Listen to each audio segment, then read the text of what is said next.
What's up, travelers? Welcome back to my channel. Today we're going to talk about first-time Europe travel tips. So if this is going to be your first time going to Europe, this is definitely going to be something that's super exciting, so much to look forward to. I'm excited for you, and I'm more than excited to share these tips with you. All right, so the first-time Europe travel tip I have for you is for all my shoppers, and it's basically to take advantage of the VAT right now. VAT is tax in Europe. So what you want to do, you want to go with your passport, and when you pay, you want to tell the cashier that you're looking to do this tax return, and they will give you documents that you will need before you leave Europe. So when you're at the airport, prior to literally getting on your flight, you want to show these documents to the tax office. The next travel tip about this topic, which is the tax return, is to consider not having such an early flight. And what I mean by this is you definitely don't want to be like flying out at like 5:30 a.m. or 6:30 a.m. before you leave Europe, because what that means is like the tax office might not be open. So that would really kind of stink if you have the expectation that you're going to get some money back from the shopping and you can't even do it because the tax office isn't open. So definitely consider that, because that might be stressful. And I have heard of situations where people miss their flight because they wanted to do this. So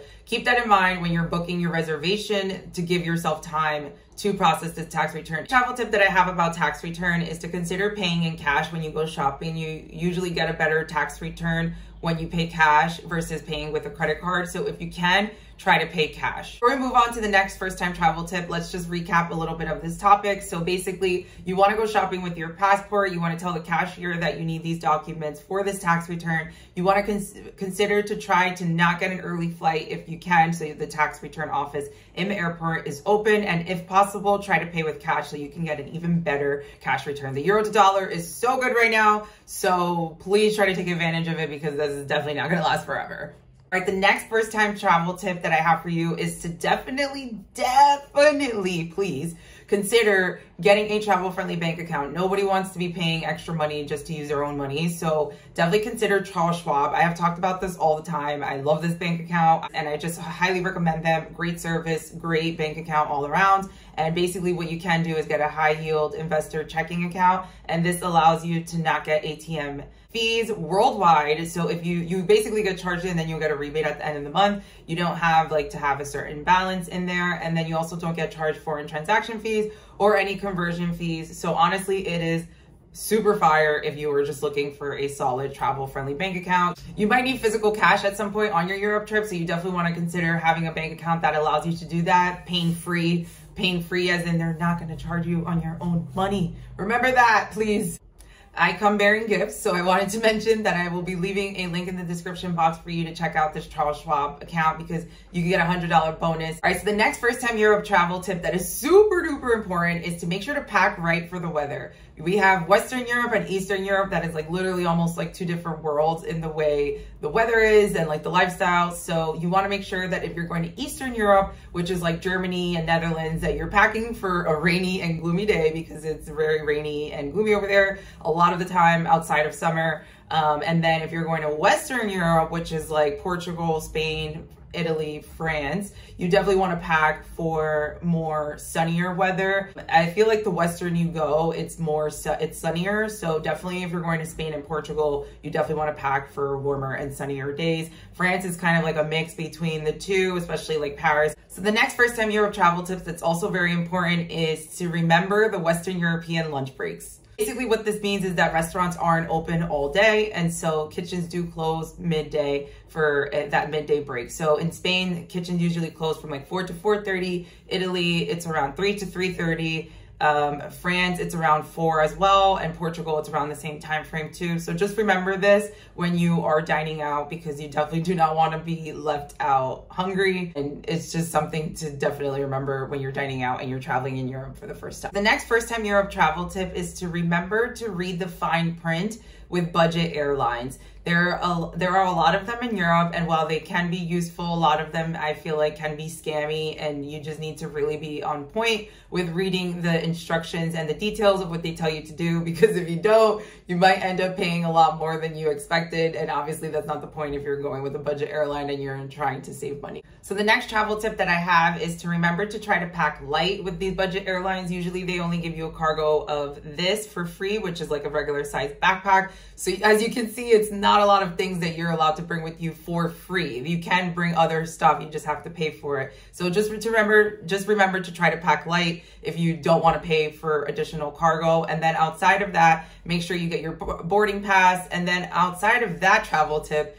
definitely make sure that you kind of have a little bit of flexibility, because sometimes a lot of these budget airlines go on strikes, and that can obviously change up your travel plans. Ryanair goes on strike all the time. EasyJet does go on strike from time to time. So the next first time Europe travel tip that I have is for people who do not like crowds. So definitely avoid high season and travel during mid and off season alternatively. Traveling during mid and off season not only gives you a way better bang for your buck, but it's definitely way more of a pleasurable experience. You don't have to be worried about parking. You don't have to be so worried about reservations. And overall, it's just a way better experience. It's very commonly that a newbie's mistake is they travel to Europe during the summer and then they realize how crowded it is and they're like, I'm never going to do this again. So definitely consider traveling during mid and off season if you don't like crowds. If you are on a time crunch and you have to travel to Europe during the summer, definitely try to travel more towards the beginning, as in mid to end of June versus July and August, because that is just super crazy. And then also try to travel in the end of August if you do have to travel during the summer, because beginning to middle of August is also very chaotic as well. All right, so the next first time Europe travel tip that I have is to think about transportation. So basically, this is going to be broken down into two parts: when you're in a city and when you're out of a city. All right, so when you're in a city, you definitely want to think about public transportation. Luckily, majority of European cities are very well connected, so you could easily take the bus or the train. And if you are going to take any of those options, definitely think about a day pass or a 3 to 5, even 7-day pass, depending on where you are. This will obviously give you a better bang for your buck. So the way that these day passes work with the public transportation in most European cities is that you'll get a 3-day pass, for example, and you can ride unlimited on the public transportation system. So if you know you're going to be in a city for 3 days and you know you're definitely going to be riding the public transportation system, it is definitely a must, and I highly recommend looking into that. If you're interested in doing this whenever you go to Europe, just make sure you go to the ticket booth at the metro system or the bus system and ask an operator to help you, because they usually have some really good deals, and it's definitely worth mentioning, and it's definitely worth looking into, especially if you know you're going to be riding the transportation system. Outside of public transportation, in a lot of European cities, people bike ride. So if you are interested in renting a bike, make sure you look into that, because that is definitely a great mode of transportation. Specifically in places like Berlin and Amsterdam, people are riding loads of bikes. Even in Spain, people ride bikes a lot too. So definitely look into that if you're a bike rider and you want to ride a bike in Europe. All right, so the next travel tip that I have for you is if you are not going to be in a big European city, you definitely want to think about renting a car. This is for ease of mobility. If you're going to be somewhere like the mountains or an island, you definitely want to think about how you will be getting around, and that is where renting a car comes in. If you will be renting a car, it's important to note that some European countries do demand that drivers have an international driver's license. So before you finalize any booking with your rental car and your rental agreement, definitely look into the fine print so you can know if you will be needing an international driver's license. If you are American, it's actually pretty seamless to get it at AAA. I will leave the link below in the description if you have to get that and you're not sure how to do it. The next first time Europe travel tip has to do with driving in Europe, and that's basically to get familiar with the roads in Europe. If you're not going to be renting a car, you definitely don't have to worry about this, but if you are, you should definitely think about looking into this, because driving in Europe is very different compared to America. For example, the roads in Europe are very narrow, very curvy, and there's tons and tons and tons of roundabouts. So if this is something that makes you feel uncomfortable or something that you feel like you could totally rock out with, but you do want to see what it looks like, definitely make sure you Google or even YouTube to check that out, because that's definitely something that you should know before you go. All right, and the next first time Europe travel tip that I have for you is to consider downloading Google Translator. This is important because not everywhere in Europe English is spoken, so you definitely want to be able to feel like you can communicate if you need to speak the local language. This might ease up some culture shock, because you definitely want to feel like you can at least communicate if you do need to say something to someone, and this will just make things 20 times easier. So when in doubt, definitely download Google Translator and try to learn some of the local language.